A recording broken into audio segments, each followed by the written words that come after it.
નમસ્કાર, મારા સનાતની પરિવાર આધ્યાત્મની દુનિયામાં આપ સર્વેનું ખૂબ ખૂબ સ્વાગત છે। યોગેશ્વર શ્રી કૃષ્ણ મિત્રો, યોગેશ્વર શ્રી કૃષ્ણની જે પણ લીલા છે એ બચપણથી લઈ અને જ્યાં સુધી આ સૃષ્ટિ પર આ પૃથ્વી પર રહ્યા ત્યાં સુધીની દરેક લીલાઓ છે એ રહસ્ય અને કુતૂહલથી ભરપૂર છે। મિત્રો, ફક્ત 5 વર્ષની શ્રી કૃષ્ણ ભગવાનની ઉંમર હતી અને આ 5 વર્ષની ઉંમરમાં એમણે ભયંકર દૈત્યોનો સંહાર કર્યો। જેમ આપણે હમણાં છેલ્લા વિડીયોમાં જોયું કે અઘાસુર નામનો રાક્ષસ જે અજગરનું સ્વરૂપ લઈને આવ્યો હતો અને તેનો વધ કર્યો।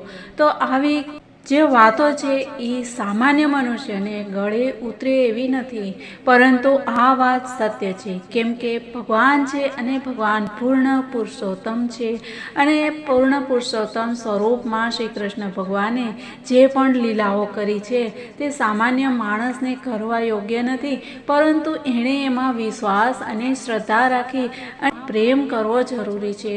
શ્રી કૃષ્ણ પ્રત્યે આસ્થા રાખવી ખૂબ જ જરૂરી છે। તો મિત્રો, આ જ આસ્થા સાથે આપણે આગળ વધીએ અને એના માટે આ ચેનલ પર એટલે કે સ્પિરિચ્યુઅલ વર્લ્ડ આધ્યાત્મિક ચેનલ પર જો નવા હોય તો ચેનલને સબસ્ક્રાઈબ કરી લો અને બાજુવાળા બેલ આઇકનને પ્રેસ કરવાનું બિલકુલ ના ભૂલતા। અને હા, જો વિડીયો પસંદ આવે તો લાઈક અને શેર પણ કરી દેજો। તો મિત્રો, આવો આપણે આગળ વધીએ। શ્રીમદ ભાગવત પુરાણમાં શ્રી સુખદેવજી મહારાજ પરીક્ષિતને આ ભાગવત પુરાણ છે એ સંભળાવે છે અને આ જ કથા અંતર્ગત પરીક્ષિત મહારાજ શ્રી સુખદેવજી મહારાજને પૂછે છે કે 5 વર્ષની લીલા ગોપ બાળકોએ વ્રજમાં 6ઠા વર્ષે જઈ અને કહી, હવે આ વિષયમાં તમે કૃપા કરી અને જણાવો, કેમ કે એક સમયની લીલા બીજા સમયમાં વર્તમાન કાળની કઈ રીતે બની શકે।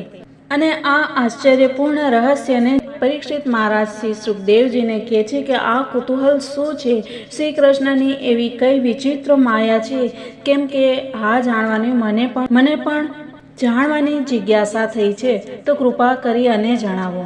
ત્યારે શ્રી સુખદેવજી મહારાજ કહે છે કે ખરેખર જે ભાગ્યશાળી હોય છે એમને જ આ કથા સાંભળવાનો અવસર પ્રાપ્ત થાય છે। ભગવાનના પ્રેમી ભક્તોમાં પરીક્ષિત મહારાજનું અગ્રસ્થાન છે।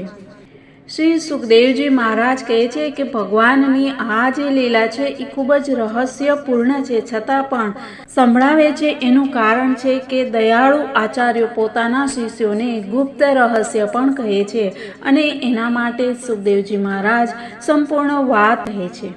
ભગવાન શ્રી કૃષ્ણે પોતાના મિત્ર ગોપ બાળકોને મૃત્યુરૂપી અઘાસુરના મુખમાંથી બચાવી લીધા। ત્યાર પછી તેઓ તેમને યમુના તટ પર લઈ આવ્યા અને તેમને કહેવા લાગ્યા કે મારા પ્રિય મિત્રો, યમુનાજીનો આ કિનારો અત્યંત સુંદર છે, જુઓ તો ખરા, અહીંની રેતી કેટલી કોમળ અને સ્વચ્છ છે। આપણને રમવા માટે તો અહીં બધી સામગ્રી તૈયાર છે।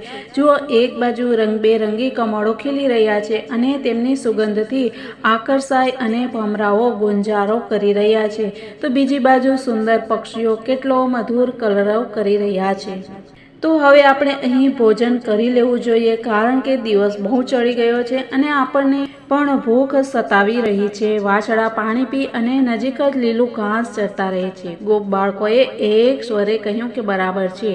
તેમણે વાછડાને પાણી પીવડાવી અને લીલા ઘાસમાં ચરવા માટે છોડી દીધા અને બધા પોતપોતાના સિક્કા ખોલી અને ભગવાન સાથે ખૂબ આનંદપૂર્વક ભોજન કરવા લાગ્યા। બધાની વચ્ચે ભગવાન શ્રી કૃષ્ણ બેસી ગયા। તેમને ચારે બાજુ મોટી ગોળ પંક્તિઓમાં ગોપ બાળકો એકબીજાને અડી અને બેઠા હતા અને મસ્તી કરતા હતા અને પ્રફુલ્લિત હતા। બધા જ ગોપ બાળકો પોતપોતાની વાનગીઓ લઈ અને આરોગતા હતા અને ભગવાન શ્રી કૃષ્ણ અને ગોપ બાળકો પોતપોતાના સ્વાદની વાતો કરતા હસતા હતા અને હસાવતા હતા। આ વખતે શ્યામ સુંદરનું સ્વરૂપ ખૂબ જ મનોહર લાગતું હતું। તેમણે વાંસળીને કમરમાં ખોસી દીધી હતી, શૃંગવાદ્ય અને છડી કાંખમાં રાખ્યા છે અને ડાબા હાથમાં અત્યંત મધુર ઘી મિશ્રિત દહીં ભાતનો કોળિયો હતો અને આંગળીઓમાં ફળ લીંબુના અથાણાની ચીર. આ રીતે ગોપ બાળકો તેમને ચારે બાજુથી ઘેરી અને બેઠા હતા અને તેઓ સ્વયં બધાની મધ્યમાં બેસી પોતાની વિનોદભરી વાતોથી પોતાના મિત્ર ગોપ બાળકોને હસાવતા હતા.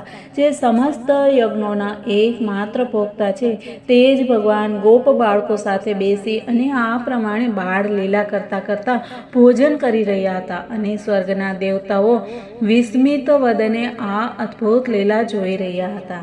અને આ સમયે એક ઘટના બને છે કે જ્યારે વાછરડાઓ લીલા ઘાસની લાલચથી જંગલમાં દૂર સુધી ચાલ્યા ગયા. જ્યારે ગોપ બાળકોનું ધ્યાન તે તરફ ગયું તો તેઓ ગભરાઈ ગયા. તે સમયે પોતાના ભક્તોના ભયને દૂર કરવાવાળા ભગવાન શ્રી કૃષ્ણએ કહ્યું કે મારા પ્રિય મિત્રો, તમે ભોજન કરવાનું ચાલુ રાખો, હું હમણાં વાછડાને લઈને આવું છું. ગોપ બાળકોને આ પ્રમાણે કહી અને ભગવાન શ્રી કૃષ્ણ હાથમાં દહીં ભાતના કોળિયા સાથે જ પર્વત, ગુફાઓ, વનરાઈઓ અને બીજા ભયંકર સ્થાનોમાં પોતાના તથા મિત્રોના વાછડાને શોધવા ચાલી નીકળ્યા.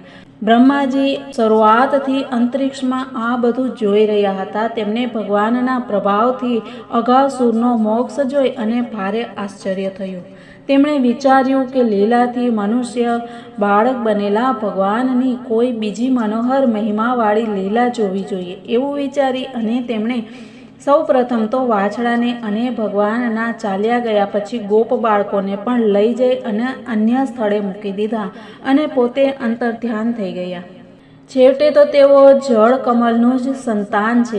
ભગવાન શ્રી કૃષ્ણ વાછડા ન મળતા યમુના કિનારે પાછા આવ્યા, પરંતુ અહીં આવી અને જુએ છે તો ગોપ બાળકો પણ નથી. ત્યારે તેમણે જંગલમાં ફરી ફરીને ચારે બાજુ તેમને શોધ્યા, પરંતુ જ્યારે ગોપ બાળકો અને વાછડા તેમને ક્યાંય ન મળ્યા ત્યારે તેઓ તરત જાણી ગયા કે આ બધી બ્રહ્માની કરતૂત છે. ભગવાન તો સંપૂર્ણ વિશ્વના એકમાત્ર જ્ઞાતા છે.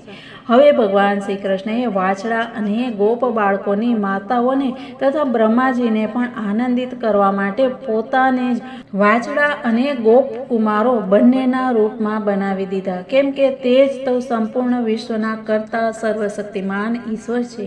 જેટલા ગોપ બાળકો હતા એટલા જ શ્રી કૃષ્ણ ભગવાને રૂપ ધારણ કરી લીધા અને જેટલા વાછરડાઓ હતા એટલા જ એમાં પ્રવેશ કરી અને એટલા જ વાછરડાઓ પણ બની ગયા અને આ પ્રમાણે વ્રજમાં પ્રવેશ પણ કર્યો. કેટલી અદ્ભુત લીલા છે કે જે ગોપ બાળકોના જે વાછરડા હતા તેની સાથે એ ગોપ બાળકો એ જ ઘરમાં પ્રવેશ કર્યો.